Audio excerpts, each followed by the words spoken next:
Halo semua, kembali lagi bersama gue Reza dari channel iLinks Indonesia. Di video yang ini, gue atau Pak Iqbal kalau nggak salah bilang kalau nanti itu akan ada review mengenai 1 tahun pemakaian laptop Asus TUF Gaming FX 506 IH. Dan ya karena udah 1 tahun video tersebut dipublish, maka di video kali ini gue akan coba review lagi laptop Asus TUF Gaming FX 506 IH. Apakah masih worth it untuk tahun 2023 atau enggak? Nggak usah banyak basa-basi lagi, yuk langsung aja kita ke video reviewnya.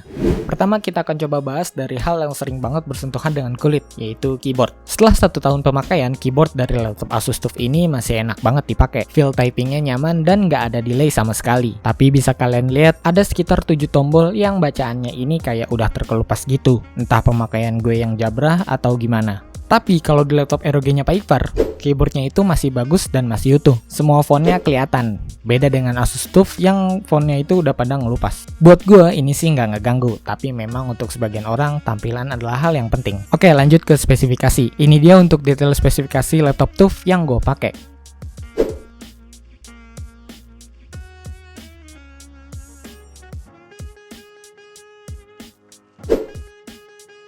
Jadi seri Asus TUF ini memiliki 2 tipe prosesor guys. Yang pertama yang gue pakai yaitu AMD, dan yang kedua ada Intel i5 generasi ke-10. Jujur nggak ada perbedaan yang signifikan untuk 2 laptop tersebut. Yang berbeda hanyalah tipe prosesornya aja.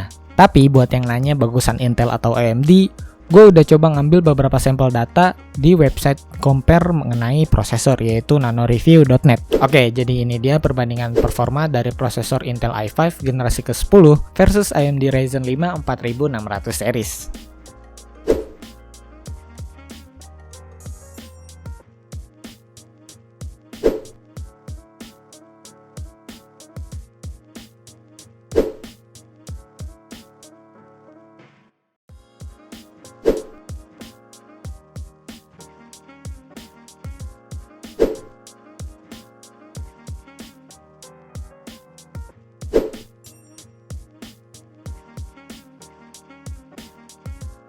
Kita lanjut ke bagian layar. Di atas kertas Asus bilang kalau misalkan hertz dari laptop ini itu bisa sampai 144 Hz.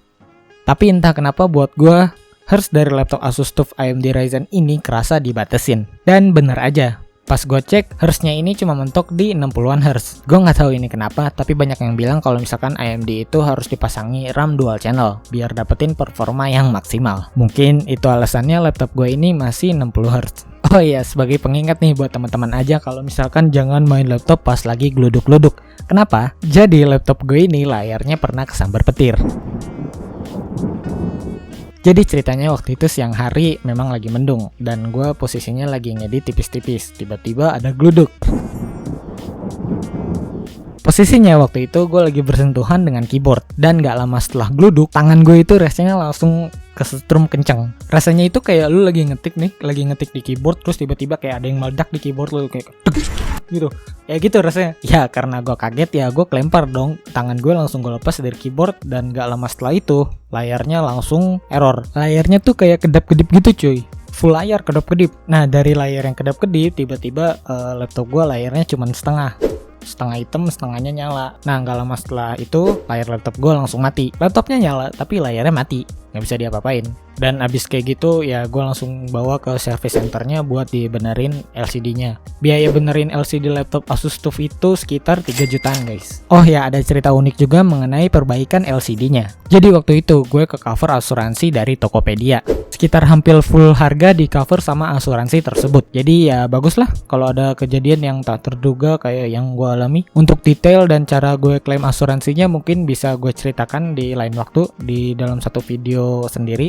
Jadi ya tungguin aja. Oke, kita lanjut ke bagian performa. Untuk laptop ini gue masih nyaman banget dengan kemampuan multitaskingnya. Contohnya kalau gue lagi buat script, gue bisa buka software lain untuk sekedar dengerin lagu, baca-baca artikel, bahkan gue bisa sampai buka aplikasi desain sekaligus. Hanya saja ketika gue lagi ekspor video dan gue mau buka software lain, misalkan nonton video YouTube buat tunggu hasil ekspornya, itu langsung nge-lag guys, performanya langsung turun gitu. Mungkin karena laptopnya ini lagi fokus buat nge-export videonya, jadi ketika buka software lain jadi lemot.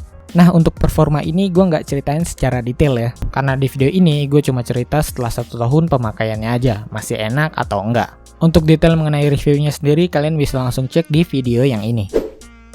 Jadi laptop ini worth it nggak bang buat tahun 2023? Bentar dulu. Buat ngejawab itu, kita coba lihat dari segi harganya dulu. Karena di tahun lalu, laptop ini masih dibanderol dengan harga 13-14 jutaan. Nah, tapi gue udah coba cek harga laptop ini di marketplace, dan ternyata harganya turun cuy. Dan turunnya ini lumayan banget. Ada yang jual di harga 11 jutaan, ada yang jual di harga 10 jutaan, bahkan ada yang jual di harga 9 jutaan. Jadi pertanyaannya ini masih worth it atau enggak? Jawabannya masih cuy. Dengan harga yang jauh lebih affordable dan spesifikasi yang sangat mumpuni buat ngedit tipis-tipis dan juga gaming, Asus TUF ini bisa jadi pilihan buat kalian yang lagi nyari laptop di harga 9-11 jutaan. Oke, itu dia tadi singkat mengenai review gue setelah 1 tahun pemakaian menggunakan laptop Asus TUF Gaming FX 506iH ini cuy. Semoga dari apa yang gue ceritakan barusan itu bisa menjadi tambahan referensi buat kalian yang memang lagi mau cari laptop-laptop baru, khususnya untuk awal tahun 2023. Sekian untuk video kali ini. Jangan lupa like, komen, dan subscribe. Dan jangan lupa aktifkan lonceng notifikasinya biar nggak ketinggalan video terbaru dari iLinks Indonesia. Gue Argi Reza cabut. Bye.